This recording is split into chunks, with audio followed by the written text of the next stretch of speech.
That should do it. I have so many windows up. Got us on Press B in Twitch. Okay, and then I see us in YouTube. So we're good. We're only 9 minutes late. That's okay, right? It's my fault. No. It's all right. We were talking. Talk about the joys of Warframe. How you're going to play, right? I'm not playing Warframe. No. Crap. I need an opening I- line. Did you have an opening I got line? one. You said. I do. Oh, okay. All right. Good. All right. It's you know lame, what? but you'll like it, I think. How many of our opening lines aren't lame? When's the last time we dropped a really witty one? Is it Marvel versus games today on? That's all I would do. It's a little more Okay. clever than that. Not much Lay it clever, on but it's a me. little more clever. All right, you ready? Sure. Jake, I think today we're going to take the viewers for a ride.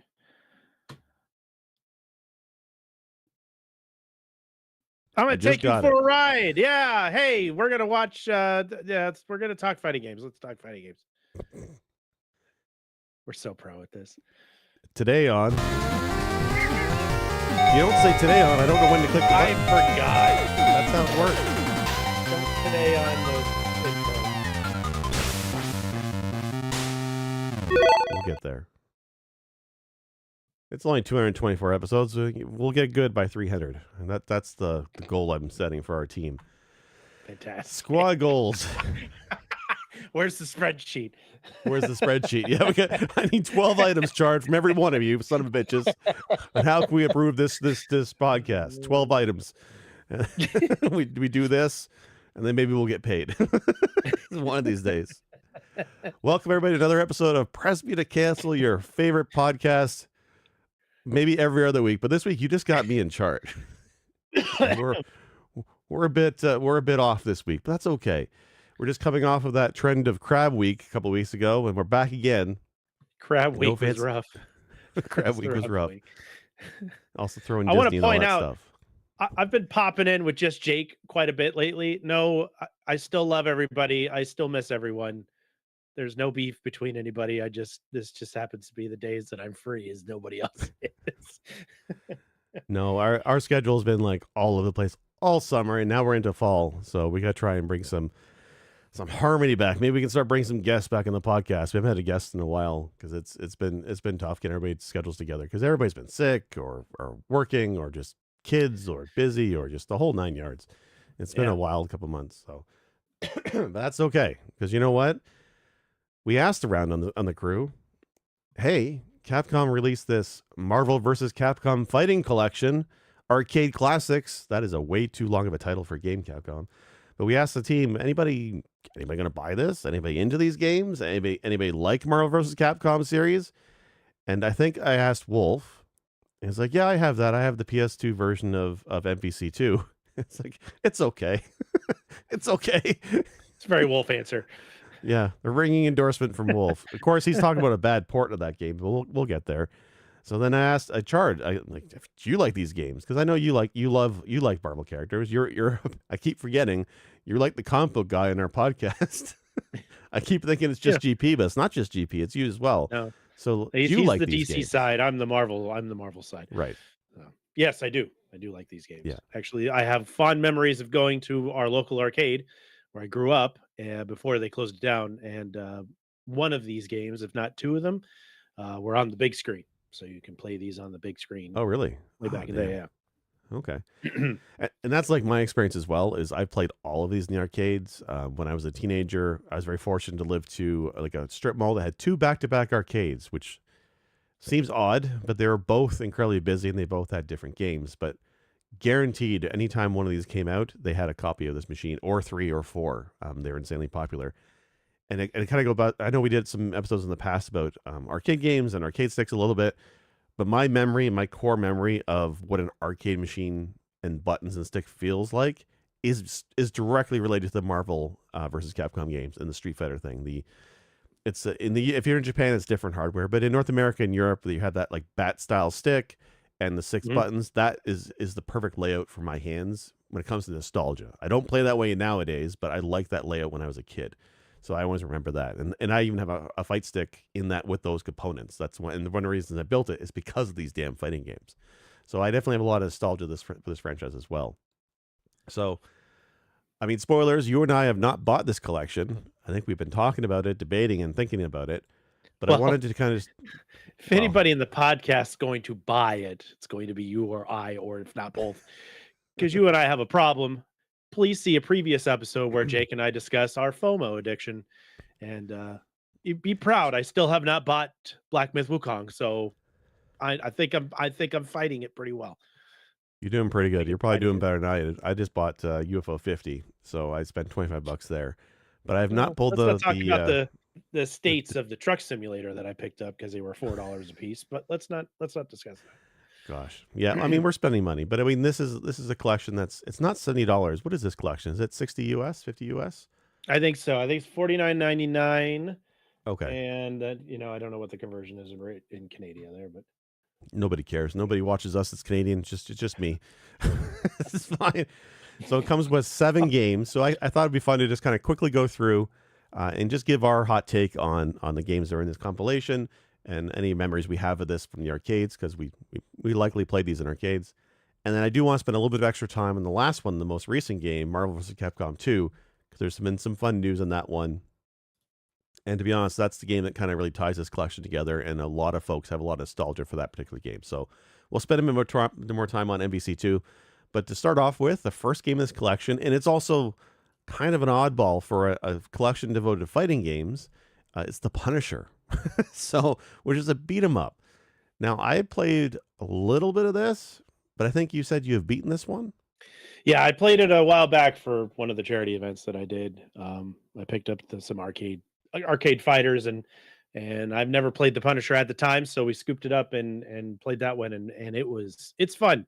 It's a fun beat 'em up. You get to play as Frank Castle or as Nick Fury. The white Nick Four Fury, of us. the old school one, Yeah, you don't get to not play as the Samuel L. Samuel Jackson. Jackson, Yeah, Nick Fury, yeah, it's a beat 'em up, and there's some yeah. really cool stages where you use your gun primarily, and then there's some beat 'em up action into it.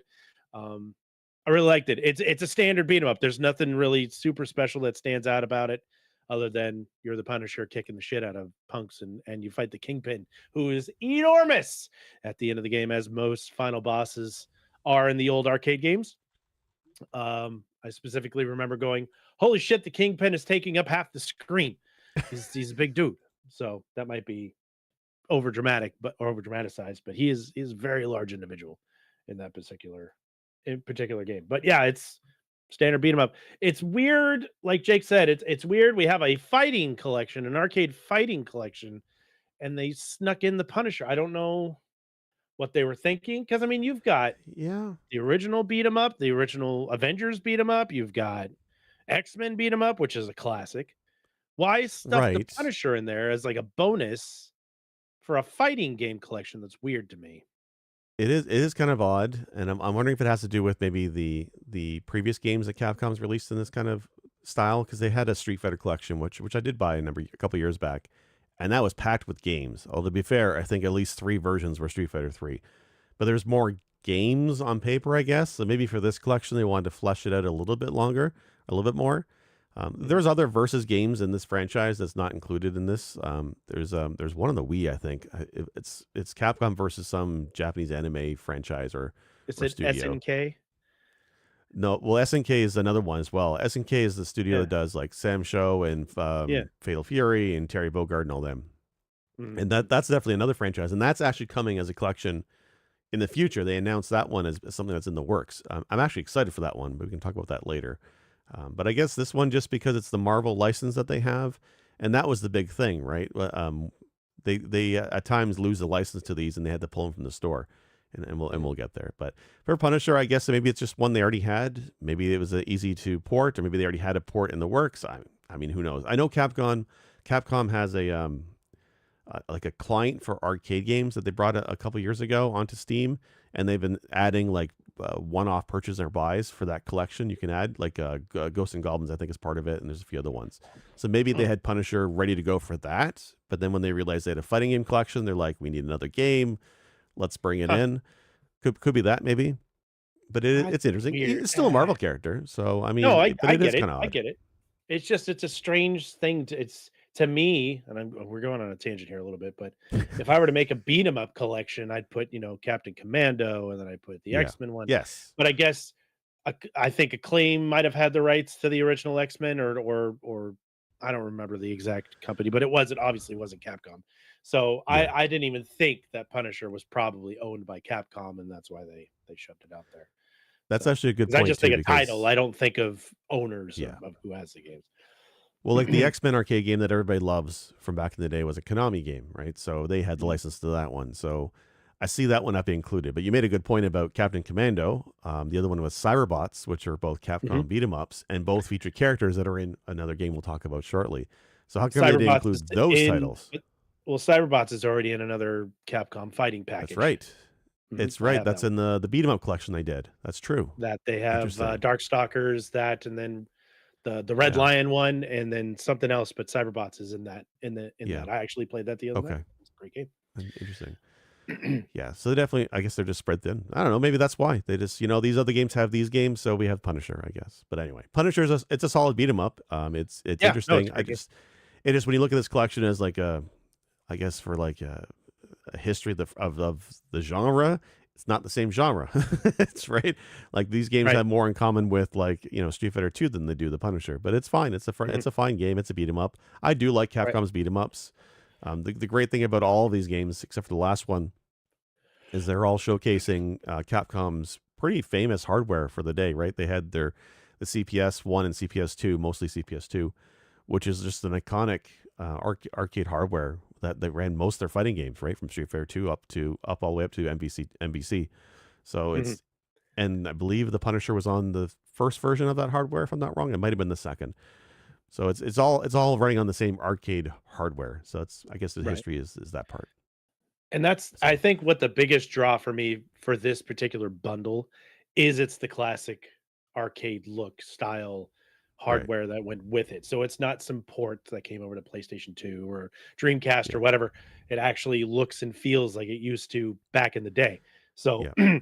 that's a big pull for me because you can port all these games over to these consoles and that's great. It just doesn't feel the same. Like the latest version of Marvel versus Capcom, the Infinity or whatever the hell it was called, where they're all 3D, looks awful, plays awful. It's not fun. I can't stand it. It's like the last good version was two, and then beyond that, they just kind of went, let's make 3D stuff, and it just didn't. It doesn't work as well as this other stuff does. It's funny you mentioned that. Because so that game, I bounced. It was on Game Pass. I bounced off of MVC3 because it looked so terrible. And if I'm not wrong, that's the one. He's a content creator and a streamer, really well known, named Maximilian Dude. He's like a mascot for the FGC. Like he's all over the place. He's very entertaining guy, very knowledgeable about the genre. And he kind of like saw somebody who did some texture mod work on some fighting games, and because a lot of the fighting games these days are using Unreal Engine. So we saw the work of somebody doing retexture job for a fighting game, and even though it's a 2D fighting game, it's still behind the scenes 3D models and stuff. He liked their Mhm. work enough that he said, "Hey, can you do this for NBC3?" So he's actually doing a huge mod project. Ooh, Like he's paying people, getting artists, people to work models, music, like inspired by the original soundtracks, but new music tracks, the whole nine yards. I'm surprised he hasn't been shut down with a DMCA request. It's that no involved shit. of a mod pack. Damn. Yeah, you'll still have to own the original game, but he's taken the style where like the big complaint of that game was that the characters look ugly, the models are awful. So he's been doing like a comic book style or manga style with what they call the tone patterns with the halftone dots and the colors and the shading for Mhm, shading. mhm, mhm. Very Yeah, yeah. comic book style shading. So he has them doing that kind of stuff, readjusting shadows, the whole nine yards. It looks really fantastic. Enough that I might buy that when that comes out to play the mod pack he's doing. So we'll have to see because that game has a I wide would roster of characters. absolutely support that in all Yeah, ways, shape, or form. I mean, if it looks yeah, anything like 2 does or any of these previous ones, sold. I Yeah. mean, yeah. I don't know. So When that comes out, I think maybe Press B can revisit, look at that game. 'Cause I would like to give the game another fair shake because I like a lot of the characters that were in that game, but I don't think I gave it a fair shake gameplay wise because it was so damn ugly. So yeah, until you had to buy Venom and buy like your common characters because they were DLC packs. Fuck you. well, that's the style it is now. But I back know. with these games, we didn't have that, thankfully. No. So real quick, the Punisher, I think it's fine to include it. It's weird, but I think it's a great game. So I would give a thumbs Mhm. up for that one to be included. Yeah. Yep. Agreed. Okay. I'll give it Next 70. one is 1994's X-Men: Children of the Atom. This Ooh. was the X-Men only fighting game, and I have to look at Yep. the roster here for who's in this one. Oh, this Um. bare bones. Yeah, this was Yeah. like Colossus, Cyclops, Iceman, Juggernaut, Magneto, Omega Red, Cyclops, Hmm. Sentinel, Silver Samurai. Forgot about him. Spiral, Storm, Wolverine, and Akuma was a hidden character. Yep. I remember playing this in arcades, and I remember running into a friend from a previous grade. And he's like, "Oh, I'll play a few rounds," and I'm like, "Okay, sure, we'll play."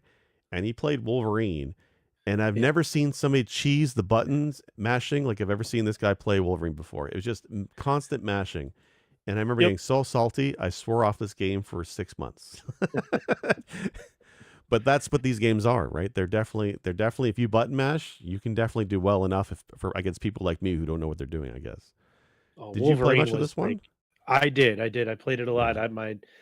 My childhood friend growing up was an avid Wolverine fan, and of course, I liked Iceman, and I think was Gambit in this one. Gambit should have been in this one. Yeah. Not in this one, No, no. might have No. been Psylocke then. Um, and I used to play with those two characters quite often, but he'd fucking corner me with that Berserker Barrage bullshit, Yeah. and I got so mad that I just wanted to beat him. So I spent numerous hours learning how to beat him and never did because you can't. He cheeses you, it just cheeses the shit out of you. But aside from getting my ass kicked by Wolverine every single time I play it, this was a great game. This was one of the earlier ones. 94, you say? God, it doesn't feel like that. It feels so much newer than I that. know. That's insane. But yeah, no, this was one of the ones that was in the old arcade I grew up in. And oh God, I play the shit out of this at the arcade when I get there. When I could get up there, there was always a line like wrapped around the arcade cabinet just to Yeah. get in there. So you'd have to put your quarter down and then wait your turn.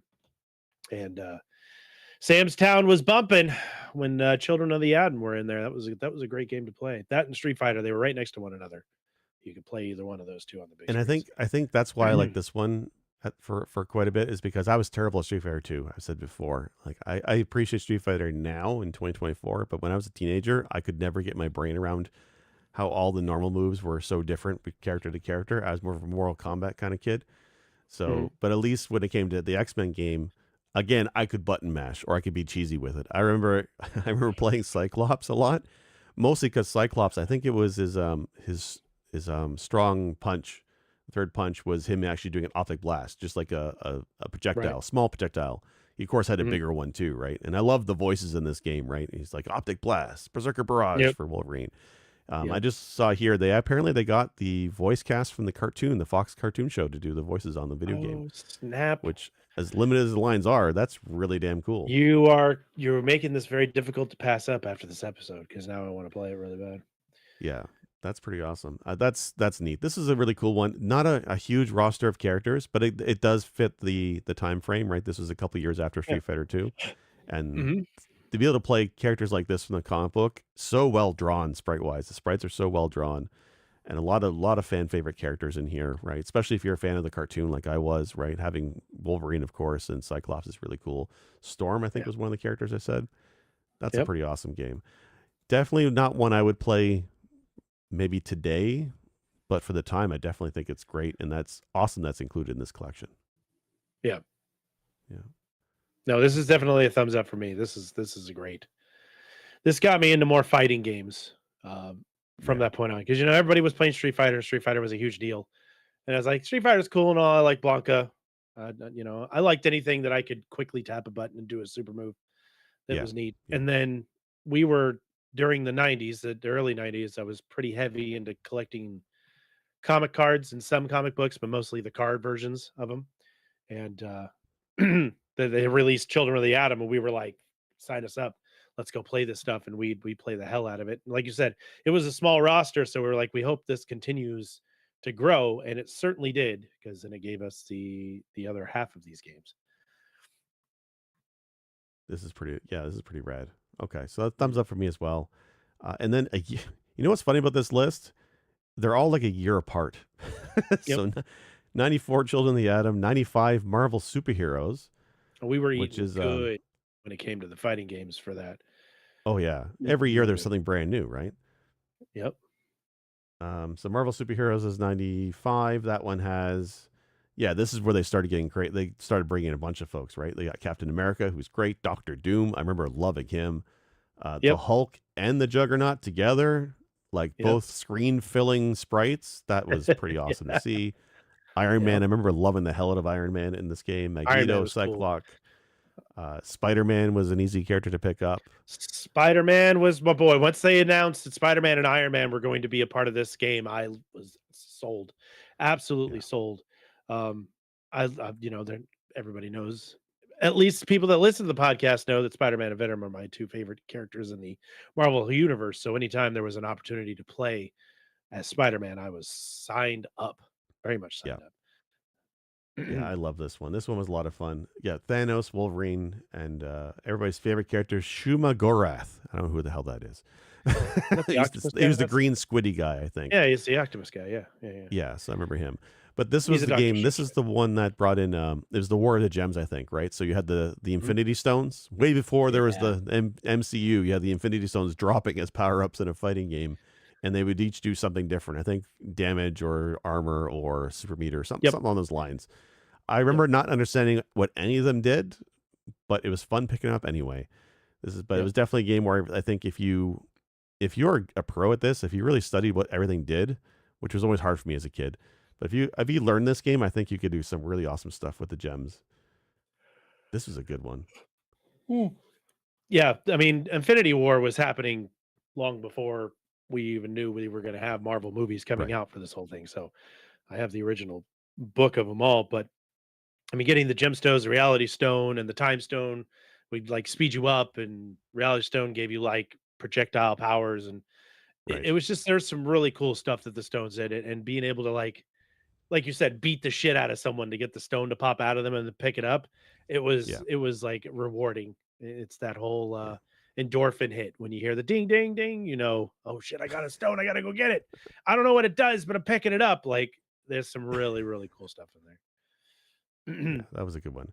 So up to this point, I mean, the title of this collection was the Marvel versus Capcom Fighting Collection. We haven't had any versus games, Mhm. but Nope. now we're at the first versus game, which is X-Men versus Street Fighter.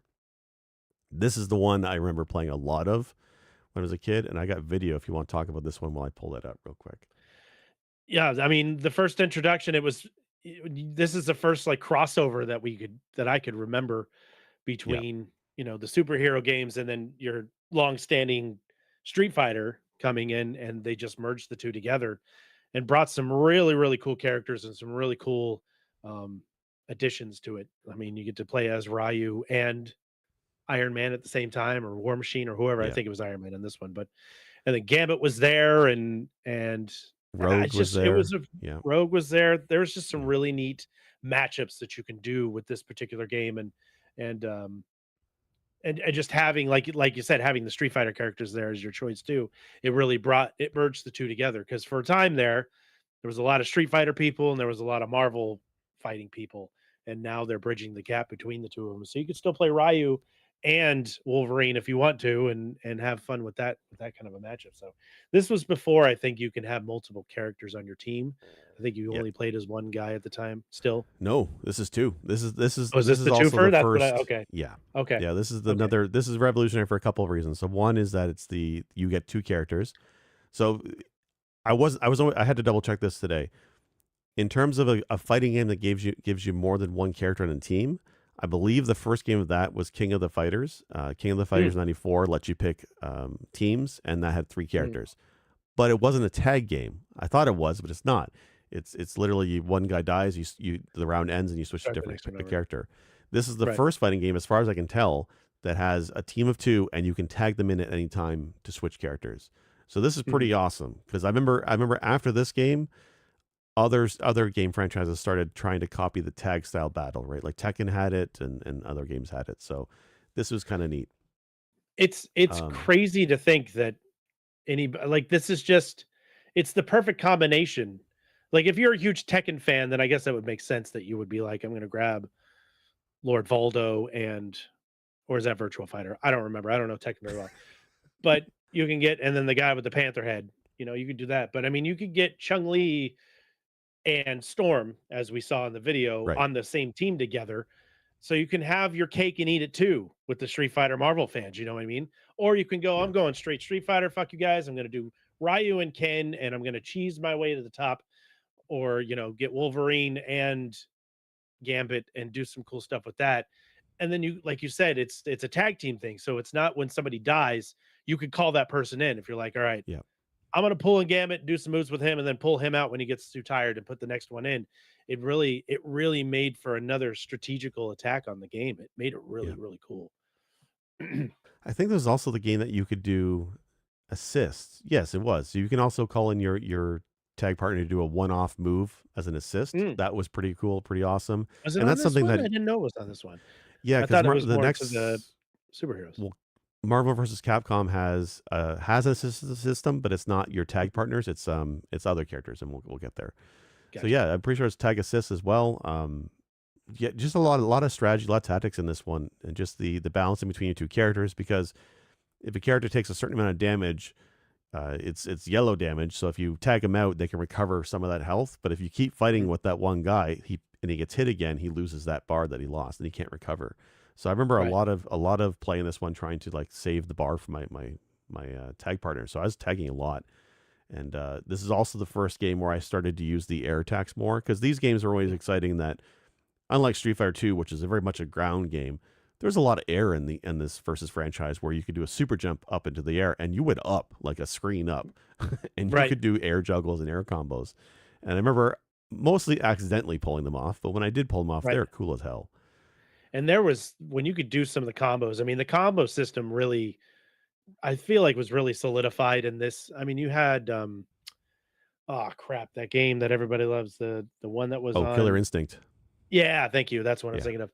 That was like combo breaker, like, that was the big combo game, but it just you felt like a badass when you can do a 10-hit combo and launch them into the air and keep fighting them and doing some crazy stuff in this game felt really yeah, high flying and really fast for not being a turbo version of something like yeah. Street Fighter's known for. Yeah, I think the difference between this and something like Mortal Kombat or Killer Instinct is those other games you had to really memorize the combos and there wasn't a lot of flexibility in them. Whereas Mhm. the Street Fighter, like the versus games, were a little bit more open in the combos. You still had to memorize certain ones, but I felt like even back then, I think as long as I knew what the air launcher was and a couple chain moves of specials to or normals to specials, I was pretty good with this game. I Mhm. mean, I was never great at these fighting games, but I love playing them, and I had no issues beating these in the arcades. But only because I kind of picked up a few combos, and it's mostly trial and error. Whereas when I Right. played Killer Instinct, even today, forget it. I don't know those combos. I don't have time to memorize 50 inputs for unbreakable timing windows. Just forget it. Yep. Yep. Yeah, it's the same reason why I liked some of the older Guilty Gear games. It's because the combo system was as long as you're doing the attack strength in the right order, you'd combo no problem. And Mhm. then the later game is a little bit different. So yeah, I like it when the combo system is nice and easy for experimenting with noobs. Right, when you're a new player and you want to experiment, I like it that way better. But yeah, this was a great one. I really did like this one. The final boss. Let me jump to the final boss in this one. Was this not Apocalypse? I think this was a Apocalypse. Yeah. This might How yeah, it awesome was. is that for a single This player was a fighting game? cool Yeah. boss fight. Like, this was really, really neat, and his sprite is so freaking badass. Yeah. I was very impressed with this whole, like, system and how this game works.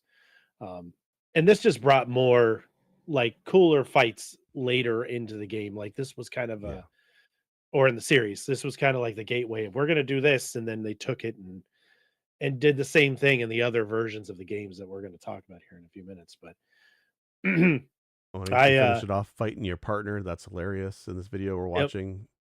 that's There's very also that's very Streets of Rage. yeah, or Double Dragon. There's also, I think, Cyber Akuma was in this one as a hidden boss, I believe, if Yeah. I'm not wrong. Anyway, What a what a cool weird game. character, Cyber Akuma. Has got the one wing. What the hell is that about, dude? I don't know.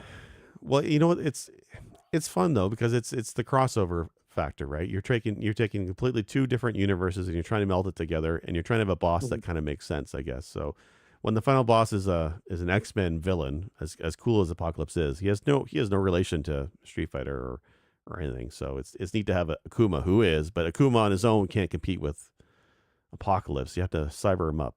So And to put a Mega Buster arm on him and give him some wings. yeah. A Well, it worked cybernetic for eye. what's his face? Not Angel. What's his name afterwards? Archangel, my dude. Archangel. Yeah, Yeah. Okay. I love Yeah, I'm a comic book Archangel. fan. I wish Archangel was in the fighting games. That's one that they should have put in that they never did. You know what game he is in? Marvel Snap. He's a card in Oh, Marvel Snap. If I yes. remember right, if you have him in your deck on the first turn, he flies into the into play. I think is what it was. It's been a while Wow. since I played. All Hmm. right. So yeah, Marvel versus Marvel what versus is this one? Snap. X-Men versus Street Fighter. Oh, maybe I'm wrong. Maybe X-Men versus Street Fighter did not have the assist. That was the next Yeah, I one. was Marvel. gonna say I Yeah. didn't mean to call you, but I could have sworn it Nope. was Nope. introduced for the first You're one. right.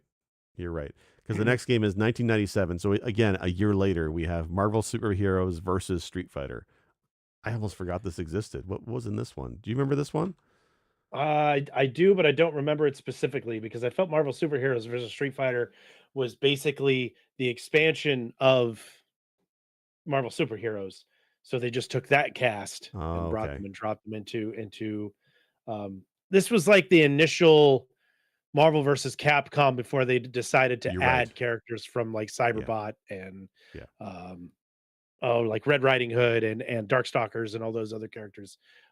This still was still primarily around Street Fighter, so you had like M Bison and Ryu Yeah. and all those regular characters. I forget the boss of this one. It might have actually been in Bison for the boss of this one. You have to look that one up, and someone's gonna have to Yeah. fact check Let me me on that pull because I'm let me not pull it sure. up. But for the roster though, it is quite a bit different in terms of the Marvel characters. They got rid of most of the X-Men, which is kind of a shame.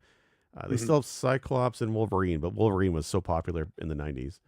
Didn't Omega they Red's still drop? there. This is where they took out Iron Man and gave you War Machine. I think I don't remember, which is Um, basically just a different color palette Iron Man. Not in this one, but he Okay, is so it later must on. be in. It's in the Yeah. second one, or it's in So the the superhero. roster for this one then is Blackheart, Captain America, Cyclops, the Hulk, Mephisto. I remember him now. Mephisto, yeah, Omega yeah. Red, Shamagorath. They really like Shamagorath. Spider Man and U.S. Agent. Oh no, U.S. Agent was a hidden character. I'll get to that in a sec. And then the Street Fighter characters was Chun Li, Dan, because sure, Fucking Dan. Talzum, Ken, M Bison, Ryu, Sakura, and Zangief. But this was the one that had quite a number of hidden characters, and they're mostly palette swaps. Like there was Shadow Lady. Shadow Lady was a basically the Chung Li sprite, but dark like black.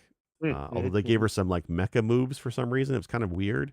There was mm. Zangief, but then there was also Mecha Zangief, and if I remember right, the character has super armor but can't block or something weird like that. There was some Huh, weird quirks with the hidden characters. All I remember is somebody being, remember I think this is the one with the orange Hulk. Is that what I'm probably saying this wrong.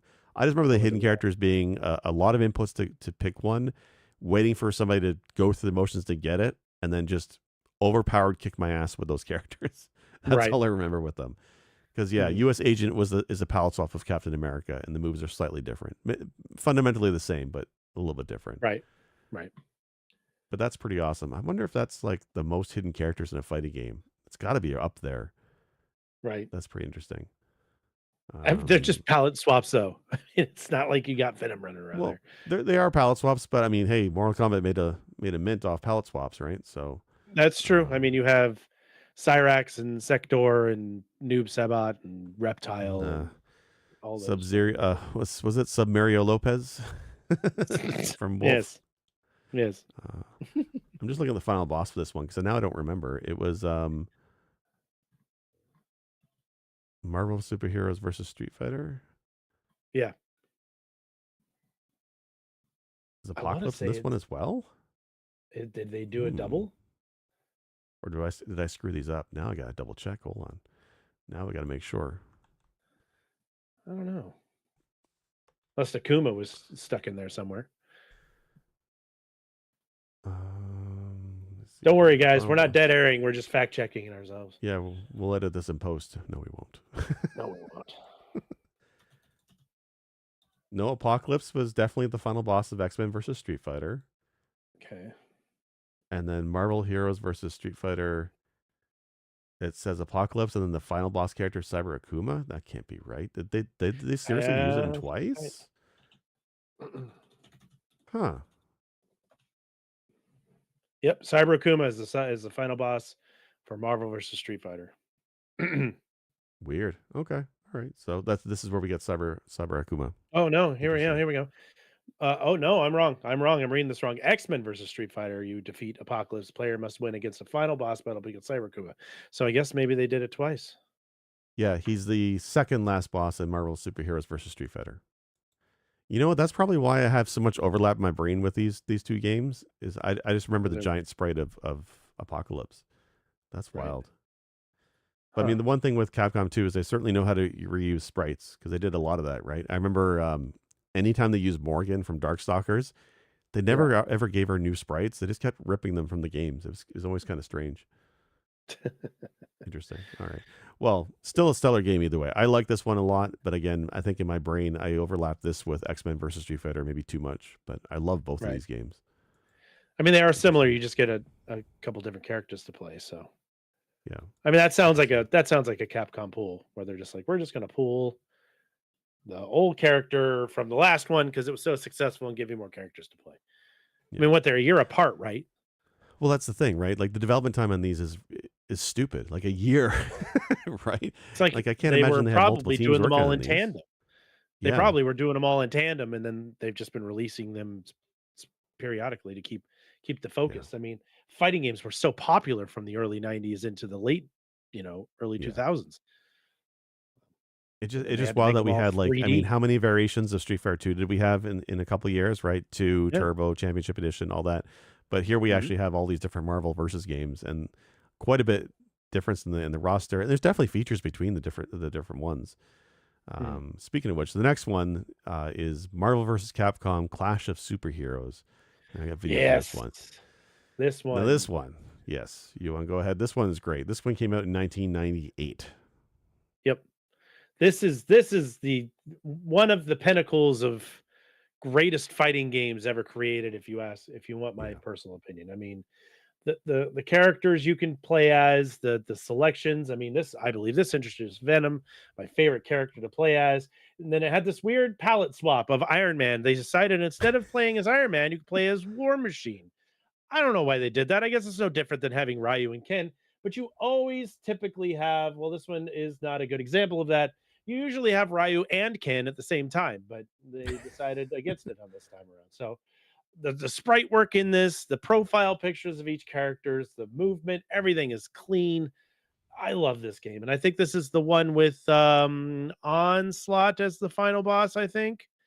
If I'm not mistaken. I believe so, yeah. Which was always a kick-ass villain, right? Where you had the merge of Magneto with Xavier together is awesome. Yeah. It's a fucking dope fight. But yeah, this introduced like you said, the assist system, the cool hyper attacks that like lit up the entire screen. So you're doing like multiple hits on some of these attacks. I mean, some of this shit was just bonkers off the wall. I mean, you have Captain Commando, you have Strider, you have, I think, Mega Man's in this. You have characters in fighting games that you were like, who the hell thought of putting this guy in here? And they were cool. Like, all the characters were fun. This game was just a blast to play. And if anything, this and the one that we'll talk about at nauseum here at the end will be are the main reasons I would buy this particular bundle because of these two games. Yeah, I think like so behind me I have an arcade machine, an arcade 1-up, and I modded it with the Mister inside. The Mister is this great hardware emulator that's fantastic. Me and Sinstar are big fans. We did an episode on it. And I was so hyped to get it and then later get access to all the Capcom arcade fighting games on it, except for the last one that we're going to talk about. That one's on different hardware. But Right. the first game I spun up was Marvel vs. Capcom. It's this game. It's pretty fantastic. I'm gonna call out Ryu for a second. You mentioned that usually there's Ryu and Ken, so this is the one I remember a lot of. The Ryu in this one is actually special. I guess to save space, you can actually do a move at the start of a match and palette swap Ryu to versions of Ken or Akuma, and his moves change. It's been a Huh. while, but I remember if you do the one move, you become Akuma and you can do the air fireballs like Akuma. And then if you Yeah. do the other move, you can become Ken and you have the additional, I think it's the flaming hurricane Uppercut. kick It's Dragon or Punch, right? whatever. Or yes, that's what it Oh, am is. I? Yes. Yeah. Yeah. Yeah. So there's different mode changes for Ryu in this one, and that was really cool. And it's just that this franchise had that hidden stuff like that, the secrets like that, which is wild, right? The last game had a bunch of hidden characters. This one has things like Ryu can change into one of three forms. It's the same character, just the colors change. Mhm. But this has dedicated assist characters. So when you're picking your team of heroes, there's a special submenu of other characters that are not playable that you get to pick one as an assist and you can drop into assists. Mhm. A lot of cameos in there from Capcom's various franchises. I want to say it was Roll one of those. I think I I think have to Roll look it was up. one. Yeah. Yeah, but there was like a bunch of different hidden ones there. But you could all it was picked pseudo randomly as it flew by really quickly. But there is an Mhm. input you can do to actually pick the character you want. So if you really want one particular health character, you can do a combo to get it. Because I remember talking to some folks who play this game quite seriously. A lot of people kept taking the same helper characters because of just power level and what they were doing, so they knew the moves for that. So I don't know. I love the cast in this one. This is when I became a real big fan of Strider. I only knew at this point knew the character from the NES game. I didn't realize how cool he was. I didn't realize he Yeah. had other games where he looked like this, because like Yeah. he has moves where like he has a bird that flies on the screen, drops bombs. He has a cyber panther that comes running on the screen. He can stick to the walls. He can do this Yeah. teleport kick. He was one of It my was very. favorite characters in these games. I think he's based off of more of like the Sega version of Strider versus the original Nintendo version of Strider, which is awful. I batched it, but it's still terrible. But the Sega version of Strider felt like, pardon the phrasing, but it was really hitting his stride during this time. Oh boy, I know. And then they did that's a an more opening line recent right version there. of Strider, which is great. Well, if we do a Strider episode, we will, which we should, because Yeah. there's a lot of really good Strider games. But Yes. yeah, it felt like this particular version of Strider was meant from the Genesis version of Strider that we got in the earlier years. I think it was one of the you could call it one of the black box games for the Sega Genesis, because I remember Strider being an earlier release when the Genesis came out, if I'm I not don't. mistaken. I mean, it's not as old Black as Circus box. Charlie, but it's definitely one of the earlier ones I for sure. meant in the time frame, it was like a release game, like Super Mario World for the Super Nintendo, blah blah blah Oh, blah. okay, all right. So, But yeah, this is an awesome one. Some weird picks in the cast if you're from North America, right? Like Jin from Cyberbots. Most of us didn't know who the hell that was, or even played the game. I know I didn't play the game till much later. fucking Jin. It was so random. He is a character from Cyberbots, right? But he's Yeah, just a sprite, because you're fighting robots in there. So you're not fighting him as a character. He's just one of the pilots of the robots. So it was yeah, such a random ass thing to put him in there and give him a move set. You're like, what the fuck? But he uses his robot to fight the yeah. fights for certain move Like the sets, and giant it's pretty robot cool. fish just comes on the screen and Yeah. punches you. Like it's Yeah. just really bizarre. Yeah. Yeah. And this had who's the other character I liked? Oh, Mega Man was in this. I loved Mega Man. seeing Mega Man in a game like this. And like he Fuck got not all yes. his moves, obviously, but he still had like the wood shield was there. He had Yeah. a tornado attack. It just Rock Ball from yes, fucking 8. I eight. mean, there's some really Everybody's young. favorite. It's there's no having Mega Man being in a fighting game with Rush behind him, like, and being Yeah, able to use the move sets with them. That's a real inventive way of using Mega Man too. I thought that was cool. yeah. This Yeah, thing but Strider's skip a to the bottom. badass in this game too. I like Strider Yeah, in this he's definitely a particular favorite. I loved him. version. Fucking Zangief. And like the levels, the background animation was really good in this. Like I loved all the Yeah. characters. Like by this point, they got so good at it. This is the one too where when you could do a super move, you could do a super move where both of your guys come on the screen at the same time and or start Mhm. attacking. I remember Yeah. doing that by accident and never knowing what the hell I was doing. But I think it's one of those where if you know what you're doing and you trigger it on purpose, right? You can do some really cool stuff. Yeah, Onslaught's the final boss in this one. You're right. Yeah. again, it's just like the first form really cool, really epic, and then the second form he like fills the screen, Yep. Yep. just Yep. really rad. Onslaught's Yeah, dope. just so I was Dope. watching the Dope. video. I'm gonna Dope. skip Dope forward to it. game. Yeah, This is a great game. Big thumbs up for this one. This would be a huge reason to pick up this particular package. yeah, and like And this is one where I had ways to play it, but having on a compilation like this is pretty rad. This is definitely yeah, one of the best ones in the franchise. I'd play this on my Steam Deck for fucking hours. I would. Yeah, I remember, God, I remember how many joysticks did this arcade have to go through because you would just hear people slamming the joystick trying to pull off whatever move they were doing. And I just, my wife knows when I'm playing fighting games because all you hear is click, click, click, click, click, click, click, click, click, click, click, click, click, click, click. it's funny because like my memory, the first arcade I went to it was in the back of a video game rental store, and I remember it was noisy, but I remember the arcade sticks never clicking. Because when I got a fight sticks nowadays, that was the thing that always was weird to me is that they make a lot of noise, right? Just forget the buttons. The Yeah. joystick itself clicks a lot because it's hitting mechanical switches. But I grew up in an arcade that didn't have that. I later found out because I had to look it up. There was a optical joystick that was out at that time, and certain Hmm. arcade operators were modding in this stick into their machines because if it's optical, it was less wear and tear, right? With the switches, you'd have to replace the switches as often. There's other things to worry about. So when I think of arcade machines from this era, for me personally, the sticks were quiet, and all I remember is the sound of it thudding against the side of the hole as people wailed on it. I don't remember the Right. clicking, so I always found that was awesome. I love the Great. hardware from this age. Yeah, this is a Same. great one. Definitely a great game. Let me pull this video down. Okay, so the reason why I think this compilation got so much hype and got so much love is because of the next game, which is Marvel vs. Capcom 2: New Age of Heroes, and this is like the big one.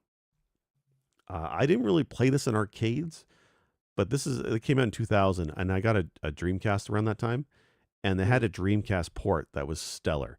So this is the game that was not released on Capcom's hardware. It's actually released on Sega's Naomi.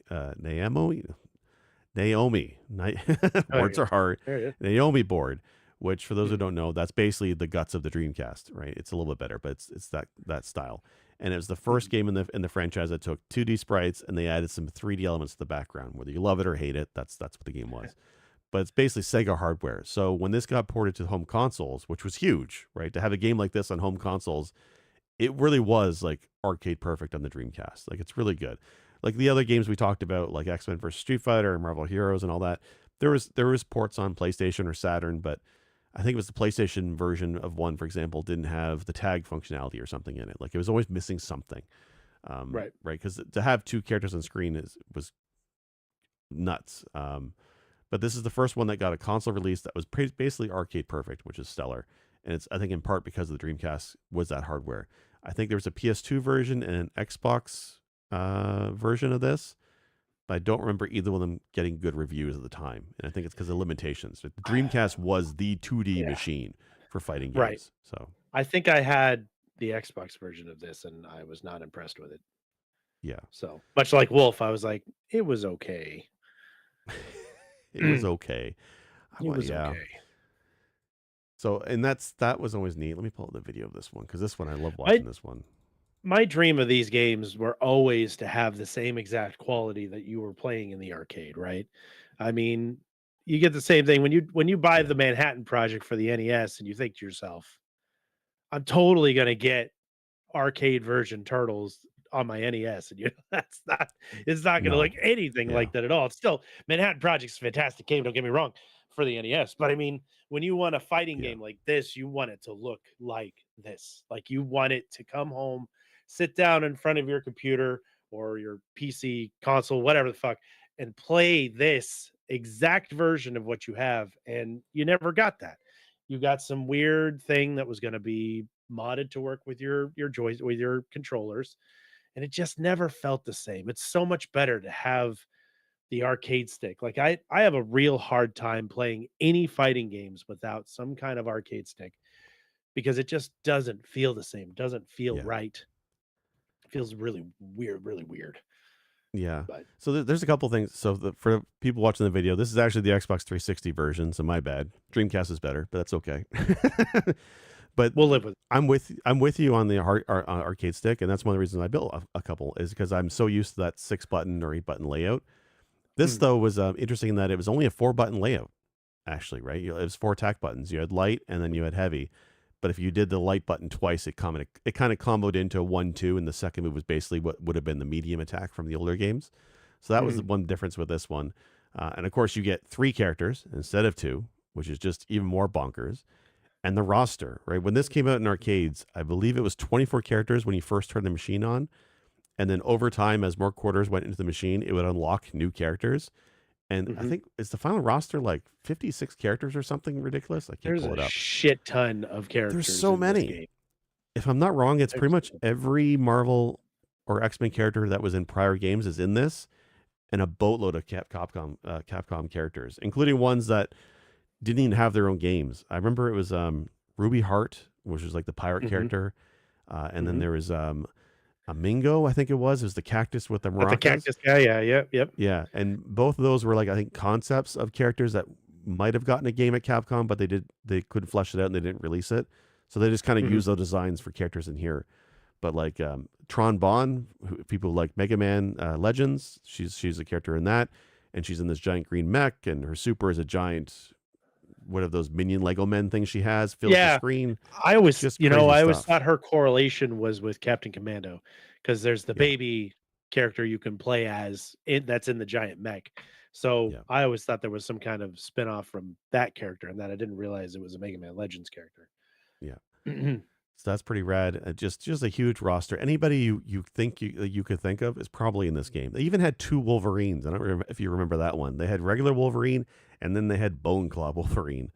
And from what I understand Oh, from an article, was at the time Marvel's like, look, this character is very popular. We want you to have the Bone Claw Wolverine. hmm. So just include them, have both of them in It there, was funny because it was like the same layout, but his claws were brown instead of and silver. and they moved a bit more. Yeah, So yeah, and and there I wasn't think a he whole lot of heals difference faster there. But or something like that. yeah. There's subtle differences with the characters. I love that. I liked how you could pick when you're picking your team. They definitely do the assists for you, so you now have 2 assists. You have one from one Mhm. character and the other from the other partner. But you chose what kind of assist they would do, right? If you wanted a character who did an air assist, you can do that or a ground one. Like there's 3 options for each character as an Right. assist, and it's something like at the time I probably didn't appreciate, but now when I go back to play it, I'm just like the options you have to build a team is mind boggling to me. Well, shit, Really awesome, you get 3 different characters that you can run with, and right? you could do the combined super move, or you can if you like you said when Jake was saying, like, if you're seasoned at this, you can hit one person with one super move and then pull another character in and immediately do a super move, and you can link and stack the super moves to basically annihilate anybody that comes in there. And then Yeah, when the next poor soul that jumps in there and you're in the middle of a super move, you just rip through them too. It's such a great system. This looks so bad on yeah. Xbox, but man, it's Yeah, such a great let game. me actually find real footage of this one. Hold on, because I want to show what it looks like. Because it's like the version that came in the collection uh, is the arcade version, right? So all Mhm. the characters are right there. Let me see if we can find it here. I love You Venom know in what, this. He's Maximilian such a dude, I'm great sorry, we'll character. give you credit, but don't sue, okay? Oh, is that Don't him say talking? we love you. That's him talking. Never mind, we won't show your stuff off.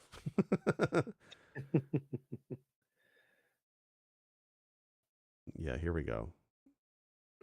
No, that's 4 years ago. Really, I can't just find Wow. footage. But You like, would just like think you there look would at the be something collection a new screen. thing. Yeah. Yeah. How do you play? Video Game Donkey. San was in this game. The monkey girl. Like Yeah. I All remember right. I remember that. That was Well, shit, you crazy. can even play as the little Lego guy too. I forgot that he was a character in here too. Is he? It's yeah. Oh, I thought he was a move. I didn't realize he was a thing.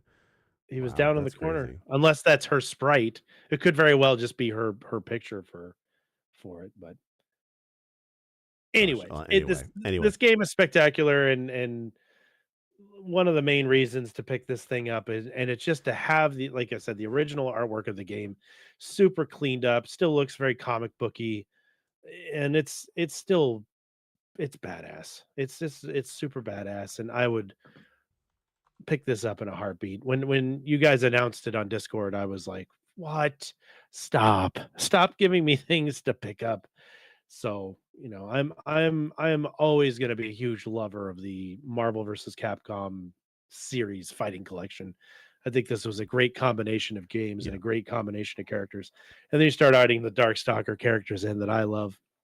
Really, only Morgana and Morgan and Lilith, I think, appears in another one, but which is Yeah. sad because it's just another fucking version of Morgan. There's so many cool characters in Darkstalkers you could have used, but Yeah, it's that's just the thing with these it's is like I they don't said, give enough love to Darkstalkers. They never have. It's one of those franchises where I kind of wish they would do a more recent game of it, but I don't know if they could mhm, pull it off. I don't know if there's demand for it, to be honest. right. I So mean, this game is you get the go ahead. Capcom Fighting Collection, and then you've got all even the Japanese versions of Darkstalkers there too. Yes, Vampire which is really Hunters. rad. Yeah. Yeah. So this one is really interesting in that it was definitely a fan favorite. Everybody loves this one, and a lot of people their memories of the Versus franchise in arcades ended with this game. Right? I mean, we got a third Mhm. game many years later, but this is pretty much the last of the Trash. franchise. So there's a lot of great Trash. back to this. Right? Is trash. Mhm. Yeah. There's other one. I mean, there's the Capcom versus SNK franchise, which I like a lot too, but it's totally different than this. That was a Right. little bit more serious in terms of gameplay. This one was always more bombastic comics jumping through the air really tall, like crazy, like full screen supers with three characters. It was just a wild time. Right. So this came out. It came out in 2000. A stellar port on Dreamcast. As far as I'm concerned, arcade perfect. I love the Dreamcast for that. And then it got a release later on Xbox 360 and PS3. Mm. Xbox Live arcade version on Xbox 360, and then the PS Network had one. So it did get a re-release. It was done by Digital Eclipse in 2009. Who did Mm. that, and they seemed to be okay with online support, which was pretty good. I mean, the MVC2, the Dreamcast version in Japan had online support, but they didn't have that over here. They took it out because of whatever reason, right? Like Dreamcast had the online support for some games, but it was always weird. Yeah. It was. I don't think it was nearly what we expect from something like that today. So they took it out. So this is the first time to play it online. I guess was on Xbox 360 and Network on PS3. But then Capcom, I guess, lost the license or they didn't want to renew it. So they had to take the games down, and they took them down in 2013. So that was the big issue. That was a big outcry from fans of this franchise. In this particular game, it's a game that's really great. They have lots of fond memories of it. But after this got taken down, there's been no legitimate way or good way to play these games online or to play these games in general, right? Like I said, I have the Mister behind me, which runs CPS2 stuff. This wasn't CPS2. This was Sega hardware. It was different hardware. So Mhm. different emulation, right? I remember at the time in the 2010s and 12s and 15s, emulating a bunch of games with I think it was Final Burn. I think I used and or trying to eventually on MAME, but there was emulators for these games. But again, MVC2 wasn't a CPS hardware. It wasn't as easy to emulate. It was basically Sega arcade hardware, and the emulation support for that didn't come till much later. So this was always the hard one to play, unless you Mm. had a Dreamcast kicking around, I guess, right?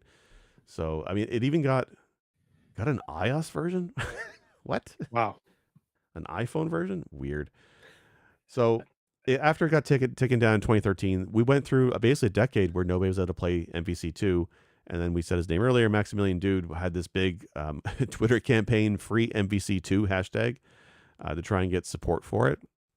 And like he's a popular dude. He actually got one of the folks, Mike Mika over at Digital Eclipse, who did the 2009 port of the game, interested in trying to bring it back. But I guess they couldn't get licensing, or it didn't come to fruition. So it kind of just disappeared.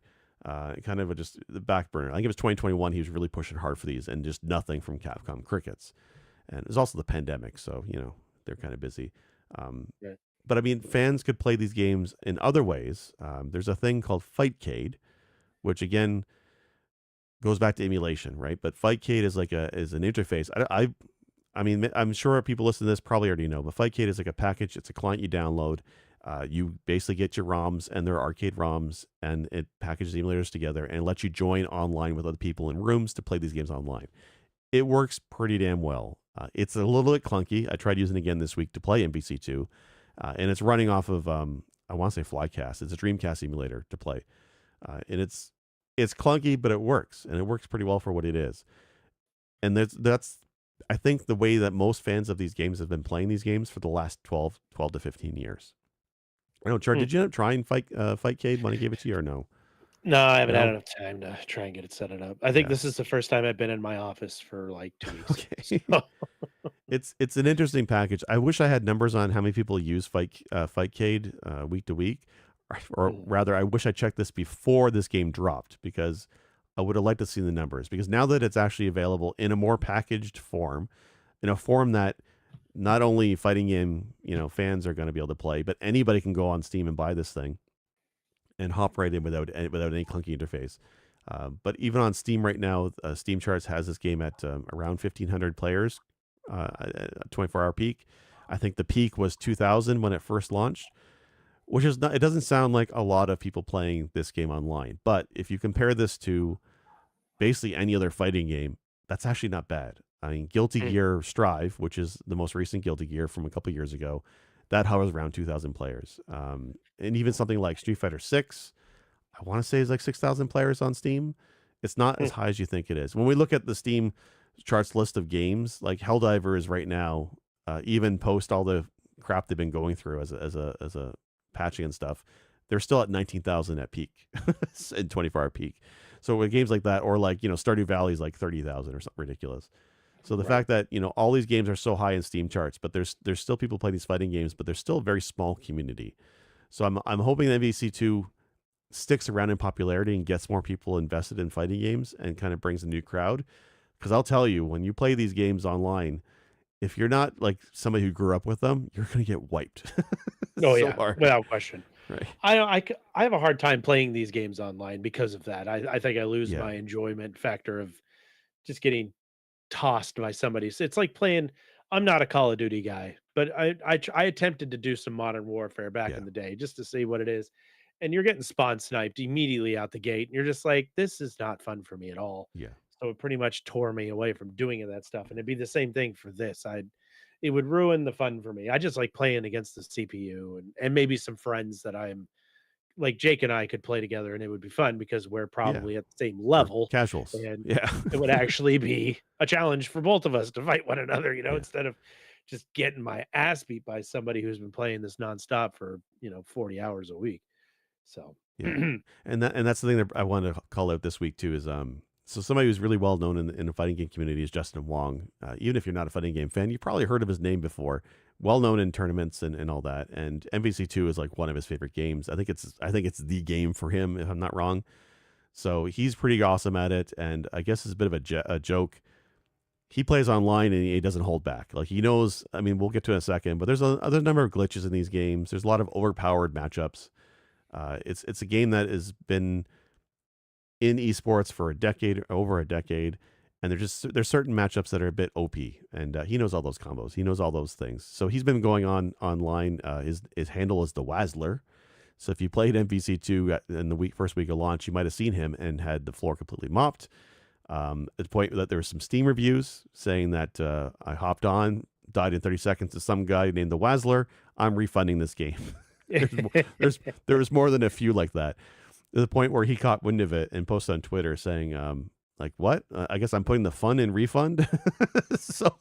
So he made a bit of a meme, right? As the bad guy of fighting games, as a joke with this. He bought the PS5 version, went on there, got to the top of the leaderboards, and then he buys the Switch version. It's like the only Switch game he has.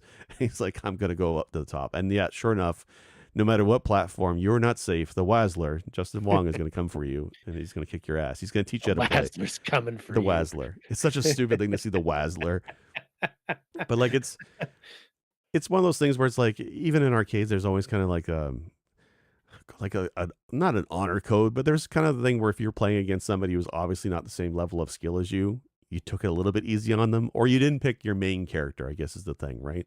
Like if I'm playing this game against my kids, I'm not going to pick the 3 characters I know. I only know 3 out of the 56. I won't take those when I'm playing my kids, right? So it's the same thing online. If you're really just beating down somebody in the first round, sometimes you take it easy on them for the second to extend the match a little bit. So it's one of those like unwritten rules of fighting games. I don't know. I thought it was pretty I funny. guess so. This is why I'm not a father, because they'd be like, "Let me get up." I'm like, "No, you got to To, learn. Life is hard." to be fair, this is something I was not always good at. I still have flashbacks to when my kids and I played Monopoly. It was the frozen version of Monopoly, and they cried at the end of that game because I would not take it easy Listen, on them. are you really Like, playing Monopoly if nobody cried at the end of it? yeah, that's true, right? We all Or we even all if you learned a lesson finished that it? day. The fact that you finished it should be impressive enough. Well, it was the frozen version. It's a little bit easier, but yeah, I hear you. Just let it Um, go. Let it go.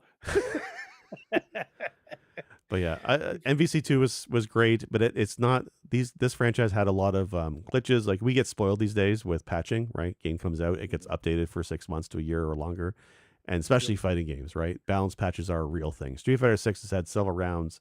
Tekken will get them. Guilty Gear. Every time there's a patch for Guilty Gear, people break it down and what's been changed, what's been buffed, what's been nerfed.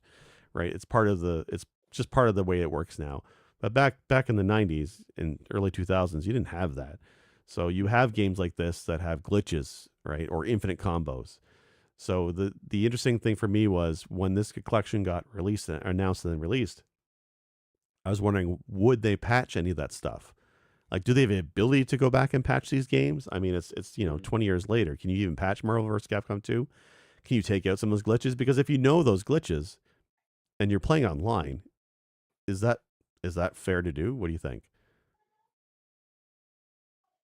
So I don't know. I'm sorry, I had to think about that for a minute. I mean, if it's there, it's there. See, if I was like an adamant PvP guy on stuff like right, that, and that's like your thing, you'd be like, "Well, yeah, I think it's stupid. You shouldn't bash it out. It's part of the thing." But if I was the guy getting my face mopped with that same move, I'd be like, "Please remove it because it's no fun for me. I'm not getting anywhere with it." But if it's, if it's in the code, there's so many different. yeah, I would say allow it to be either turned off or adjusted, like an accessibility thing. Like if you want it, great. Know that you're going up against it and you're going to have to deal with that. Or you'd be like, I would rather go into someone that's a little less gimpy and attempt to get this through. Without getting, at least give me a chance to survive the fight. If you're gonna do the Juggernaut infinite combo on me, if somebody's standing there playing Juggernaut, I'm just gonna put the controller down and go get a drink because yeah. I'm not gonna get through that. Chances are they know what they're doing. So, Yeah, it's what it's like. It's almost to me like killer playing Killer Instinct, right? When you don't know mhm, the combos, those aren't glitches; those are just the way the game works. But if you're right, online playing against somebody, you don't know the combos, and you're just sitting there for 3 minutes as they finish their 50 move brutality against you. That's what yeah, it feels like with the infinite combos. Although you quickly die, they did right, patch a few of them out, but I guess they didn't catch them all. Is what they ultimately end up doing. I think Storm mhm, had an infinite combo glitch in the corner. Gambit, I think, was the other one. I could be wrong on that, but I know they patched a few of the infinite combo glitches. And there's one glitch actually. You mentioned Juggernaut, and that's the fun one I want to talk about this week, real quick. He has a move where Psyotech Power Up, I think it's called, or something like those lines, and it powers up his next attack. But in the mhm. arcades, if you do the move and then tag out right away, he keeps that buff the entire match. So it's kind of like a Oh, well-known glitch to people who play this franchise and play this game a lot, yeah, and they patched it out. So some people were like, "Yeah, whatever, that's fair, right?" But others are mhm, kind of the take of, "Well, we've been playing this in tournaments now for 15 years. It's part of the game. It's kind of part of the charm, and there's ways to kind of account for it if you know how to play the game." So it mhm, might be unfair to new players, but if once they know and understand what the glitch is, they know maybe to prepare for it, or at least be aware of it. So right, there's a bit of discourse about it, a little bit. But then just this morning, Capcom released an update for the compilation, and they patched the glitch back in. So the Juggernaut glitch is in, but they put a toggle in the menu to turn it on if you want. So if you want to play with the glitch, you can turn it on. there you go. So this how wild in 2024, Capcom puts together a compilation and they actually put a toggle in for a glitch because they got pushback on it. So I thought Well, it I was mean, kind of how wild. many speedrunners do we watch or do we know of that do Capcom games like Mega Man and do like no zip glitch runs? I mean, Oh it's yeah, almost like it's written in the code to have that in there, and so it's. I think it's kind of cool that they were like, "All right, we'll let you do it, and then we'll give you the choice on turning it on or off. Like, if you're really going to throw a fit about it, then we'll put an accessibility thing in there so that." whoever wants it can have it, and if you don't want it, you Yeah. don't have to have it. That's a pretty cool move. I have to say Yeah. for Capcom. Although It's I pretty neat. I don't look Go at ahead. Capcom and go, "What are you doing, guys? What are you doing?" Like, there's very rarely that I've looked at a Capcom game and been like, "What is this? What's wrong with you guys?" So, I'm not saying Yeah. never. I've done that with some games, but it doesn't feel like every week. Like we get that from some games that we've been like, "There's nothing wrong with this game. Why'd you break it?" You know what I'm talking about. Right. Yeah. So, Yeah, Capcom's been pretty much on a almost like a renaissance the last like 5 to 6 years. There's pretty much every game they released over the last little while has been stellar, right? Their new engine for Resident Evil they've been using everywhere. Monster Hunter's been oh, so fantastic. good. I think So the only good. miss for me, and it was only for me, a lot of people still liked it, was Dragon's Dogma 2. Mhm. I didn't care for that one, but people still like that one even. And then this is them listening to the fans, right? They brought out the Beat 'em Up collection, they brought out the Street Fighter collection, which early had some issues, but still pretty great compilation. And then they brought out this one, and where they seem to kind of address all the issues that and concerns people had with the previous collections. They kind of resolved that here, and it's a great batch of games. And it's I think fundamentally because they looked at the drive in 2021 from Maximilian Dude, right? He's very influential, and it's like people like these games. They must know that people use Fightcade to get around to play these emulated games. They know tournaments is a huge scene, and this is definitely one of the games that's always prominent. So it's really awesome of Capcom to kind of look at that and say, you know what, fine, you're right. It's 2024. Let's release a compilation of these games so people can play them. So Yeah, glitch and all, I guess. So I think that's pretty awesome. glitch and all. Yeah, Yeah, I mean, Capcom just it kind of rules the fighting circuit. So, yeah, I mean, and I'm not saying they're the only ones, but they're big names in the fighting circuit. So, it just seems to me like a brilliant idea to release this as a bundle and let people for 50 yeah. bucks. I mean, you get 7 games out of that. That's pretty good. I'm all It's about pretty good that. value. Yeah, and Yeah. like for me, I think the only reason why I ultimately probably won't buy this is because I can play all but one of these games, no problem on the Mister behind me. I can play them in an arcade layout today, no problem, because they're emulated on the Mister. That last one though, MVC2, almost has me.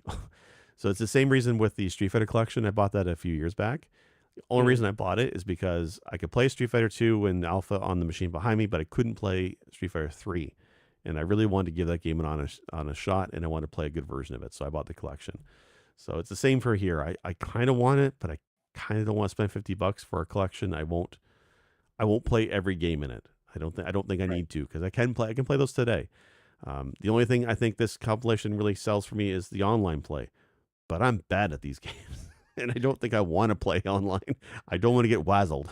so Yeah, I would like not to so get beat up by the Wazzler yeah. for sure. So, but I mean, if like for you and I to play, or if we want to have like a press B night of fighting games, it's so easy to just use Fightcade for free.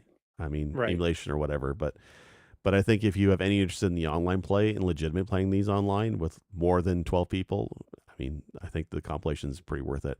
It's out for Switch, PS5. Yeah, Switch, PS5 and Switch and Steam and PC. Not Xbox, though, although after some back and forth, it looks like they're going to bring it to Xbox next year. I Huh. guess Capcom has some kind of issue with the Xbox. I don't know what the hell it is. Something tells me it's probably the requirements of having to support Xbox X and S, but I could be Mm, wrong there. But a few of these collections okay. miss the Xbox, and this almost happened here, but they came out and announced no, it's coming next year. So, Hmm. but yeah, if you want to play online, this is probably the way to go. But if you just want to play single player, emulation is so good nowadays, and there's so many ways to play it. I don't know, but either way, fantastic games, just really fantastic games. And I hope it drums up interest in a new one. I know the third game didn't do very well. I mean, we said before, there's a mod coming that looks really awesome. That's fan made. Maybe that will also help kind of push that boulder to build momentum to get a fourth Marvel vs. Capcom 4. That'd be awesome. I wouldn't mind seeing that. And yeah, I mean, if you're keep bringing back the nostalgia and if that mod comes out, you've got this bundle that we talked about tonight, and then if that mod comes out and dresses it up to make it look like the original stuff, then Capcom's got to look at it and be like, damn, we should just go back to the retro style, the old 2D fighter style. I mean, why not? Why haven't we decided to do that yet? It's Yeah. beyond me why that hasn't happened. So I don't know. Yeah. I mean, it's all money. It's all Disney money now. Oh, it's So all Disney. Yeah. yeah. Stop All making right. things 3D, Disney. Leave it alone. It's fine if it's 2D. It's No, okay. but 3D is okay because I mean, like Guilty Gear Strive, I keep telling you guys, looks amazing. It's technically a 3D engine. I mean, it's definitely a 2D fighting game. You wouldn't know it's 3D, but behind the scenes is the 3D models and stuff, and it looks amazing. But like Hmm. Arc System Works does amazing work with their models. They look really good. So I don't know. Just hire those guys. Yeah. All right. Well, I mean we talked longer than I thought we would. Yeah. Char, is there anything you want to shout out? Anything that you've been playing or you're streaming lately? No, You've been pretty I'm gonna busy. try and get it. Yeah, we've been planning to go to California and celebrate my niece's wedding, which was fun. So we had to shotgun down there and do a little blitzkrieg down there and back, and then just work. I'm gonna try and start Quantum Break this weekend. Get back onto the streaming circuit and play a little bit of that, but it's gonna just be kind of off and on stuff. You guys in your simulation talk 2 weeks ago had me playing some more truck sim and kind of messing around with the simulators that I got, which is always fun. Yeah. And I've been playing a lot of Silent Hill 2 on my off Okay. time on my Steam Deck, the original for PS2. And I'm very much looking forward to in 2 weeks, the remake comes out, and Oh, I'll is it be that playing that quick? for October. Yeah, it's going to be Oh shit. October. I want to say 5th or 7th, or it's like the first week Okay. of October. So I'm eyeballing that. I've heard mixed reviews about it. Yeah. A lot of them positive, a lot of them negative. But I'm such a fanboy for Silent Hill 2 that I think I'm probably going to look past any of the problems that anybody that has never played it before will look at. So Yeah. I know we talked about Silent Hill 2 a long time ago. I remember because Wolf talked about the ending with the dog as one of the mhm. Easter endings. I'm curious if they have that kind of humor in the remake. We should probably Yeah, talk about that one. That would seems to be a good. I hope that game is good. Like I've never played I played the first one. I haven't played the rest of the franchise. I'm curious with the new one to see how it does. I hope it does well. I will. I'll be your Silent Hill 2 remake correspondent. Not a problem. Yeah. And you can actually, if you buy, I think if you pre-order it and get the special edition, you get the dog hat or helmet to put on your head so you can look like the Okay. dog while you're running around. It's on Steam. But yeah, I'll be picking that Yeah. up and hopefully here in a couple weeks and firing that up and give it a shot. Otherwise, I've just been trying to fill the Elden Ring size hole in my heart Nice here. t-shirts. Yeah. Thank you. And Yeah. just trying to find something that's as challenging as the ring was. That's about it. Yeah. Celebrating my not nerfed battle of Consort Radon. Thank you very much, Square. Thank you very much, That can't be a From Soft. thing. Don't do that to me because I beat post patch Millennia. So I mean, my suffering is just as valid. Thank you very much. Post I patch for won't take Dawn. away from anybody's fucking. That's so That shit funny. was tough, regardless. Yeah. Yeah, Well, for me, I'm not going to talk about Warframe on this podcast anymore. I've done that before in previous years, although I'm getting heavy into it again. The game I'm going to shout out because I don't think we'll be able to do an episode on it because I don't think anybody on the crew is actually interested in this like I am. It's UFO 50 got released this week, and it's like I think it's like $24 American, and it's basically it's inspired by early NES games, right? Think of like when you were a kid and you had the NES and you had that one friend who had the 52 in one cart. But imagine that, but good.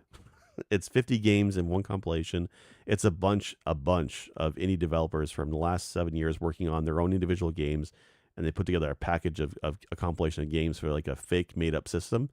And there's like a little bit of fake lore bits and characters, and it's a really neat package. But the games aren't small; like they are much more fleshed out than you would think. To the point where I could probably spend 10 hours on just one of these 50 games on its own, and for $24 it's a pretty good value. So there's also hidden secrets and other cool stuff. I don't know. I might talk about it game of the year time. We'll see if it holds up. I know I say that every other week that it's game of the year, but this is definitely one to watch if you have any interest in indie games, if you have any interest for NES and particularly hard NES games, because a lot of these games are hard as hell. Enough that I wish they had a DLC for Game Genie or something. It's stupid hard in some spots, but it's definitely a fun compilation. So go look up UFO 50. Maybe we'll talk about it in an episode in the future, but we'll see. this looks cool. This really does look cool. I'm, Yeah. I'm watching the videos that Jake's talking about. You can find it on Steam. It looks like classic NES games, like Yeah. You could easily have told me, yeah, this is this classic in the S, but it's got that indie flair, you know. It's got Yeah. golfing games and like a baseball looking game, some like fighting beat 'em up games, and then what looks like a dodgeball type game, some dungeon crawlers, RPG style stuff. There's some really cool things in this game that would Yeah. I would be interested to play just to kind of screw around the house. You know what I mean? Like if I can't Yeah. think of anything to play, it's the new Balatro, right? I'm just gonna sit there. I'm gonna play some of the UF50 because I can't think of anything else to grab. Um, Yeah. this looks It's cool. like This looks really neat. in like the fake universe they've invented. They even have sequels to games in there. So there's one game called Campanella, and then they have Campanella 2 and Campanella 3. Although it's not as good as the second one because they went 3D with this one. Like it's neat what they did. It really is something special. I jokingly say the Action 52, which is legacy awful pirated cartridge of games, the NES. But it's like that style, but the games are all solid. Like they really are. And like you said, everything from dungeon crawlers to shoot 'em ups to everything. It's just there's even like a Robo Rally inspired game in there, which is at the left field for me. I remember playing that. It looks like there's a point and click adventure in here too. I There mean, is, yeah, this in the is style cool. of like a horror game, like Shadowgate or Yeah, something. Like it's interesting how much depth there is to these games. Like I think this was in the development for 8 years, I think, and it okay. shows. Like there's a lot of work that went into this, so it's This pretty is cool. cool. Yeah, Would recommend. Would yeah. recommend. All right. If you're listening to this episode, please drop us a review on your favorite podcast app, or if you're watching here on YouTube, we appreciate if you drop us a follow or a like. It does help us with the algorithm, and so folks can find us. You can watch our videos on YouTube at Press B to Cancel, or you can, of course, listen to the audio episode on Mondays, anywhere you listen to podcasts, from Apple Podcasts to Spotify, Amazon, or anywhere else. Or, of course, you can find all of our stuff at pressbtocancel.com or pressb.org. All right. I think that's it. Everybody have a great and wonderful week. Berserker Barrage.